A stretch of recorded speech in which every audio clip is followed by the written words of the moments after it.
So I'm here with nutritionist Martha McKittrick. Martha, the holidays, I get invited to a cocktail party every single night. I don't want to wake up on New Year's Day and look like the Goodyear blimp.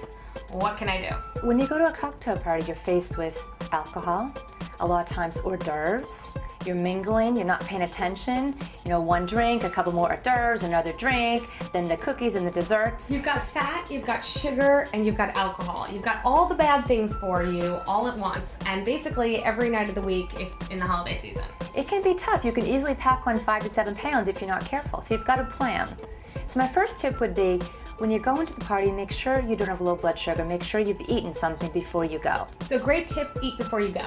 Have a little something. Maybe it's some yogurt, which I know you love, or some nuts, or a piece of fruit, something to pick your blood sugar up. My second tip is to make sure you're very hydrated going into the party. That will help make the alcohol not affect you as much. So make sure you've drank a lot of water that day. And when you get to the party, try and alternate water or seltzer with the alcohol. So very important to hydrate during the holidays. It's a great tip, and then also it's great for your skin. It's very good for your skin. And if you want to hold something in your hand, you hold your seltzer or your water so you're not as tempted to keep going for the alcohol. That's true. Sometimes I'll do a glass of wine, then a glass of water, so I feel like I'm hydrating in between. Or sometimes I just opt not to have the glass of wine, and I'll do a seltzer with a splash of cranberry, get a little vitamin C in there. Absolutely. As a lower calorie alternative to having a glass of wine or having a cocktail. Absolutely. Be careful with the hors d'oeuvres. One little mini quiche or little puff pastry can be 100 calories.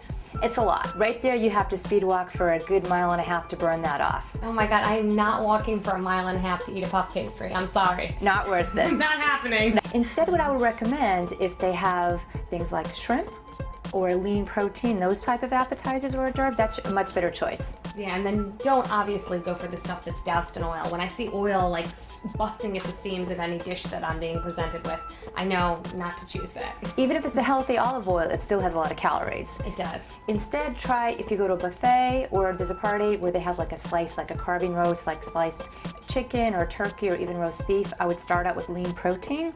That can kind of help satiate you, and maybe have a teaspoon or two of the higher calorie types of dishes. So a great tip is that when you opt for the lean proteins, they're going to keep you full a lot longer. Exactly. And let's say you do overindulge at the party. You don't want to beat yourself up. A lot of times we tend to have an all or nothing mentality, and we think, oh, I blew it, I had a little too much, so I might as well keep eating. That's where you get into trouble.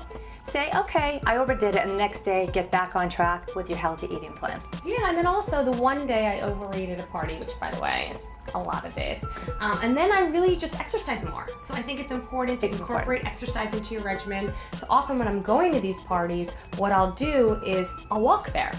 And so that's a great alternative for me to walk to the party, take my flat shoes with me, walk there, and then put on my party heels and get ready while I'm there. My weakness, the sweets, always. What do I do here? Well, Divya, my question to you would be, once you have one, do you have to keep going? A lot of people, once they have one cookie or one brownie, then they're going to have something else. They fall overboard. You have to know yourself. There's nothing wrong with enjoying some sweets. If you can have a small piece of something, enjoy it.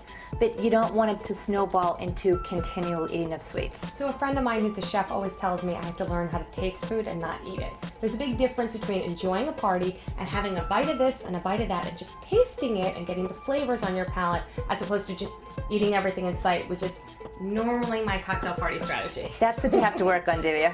That is what I need to work on. So thanks, Martha, for your great tips for the holidays.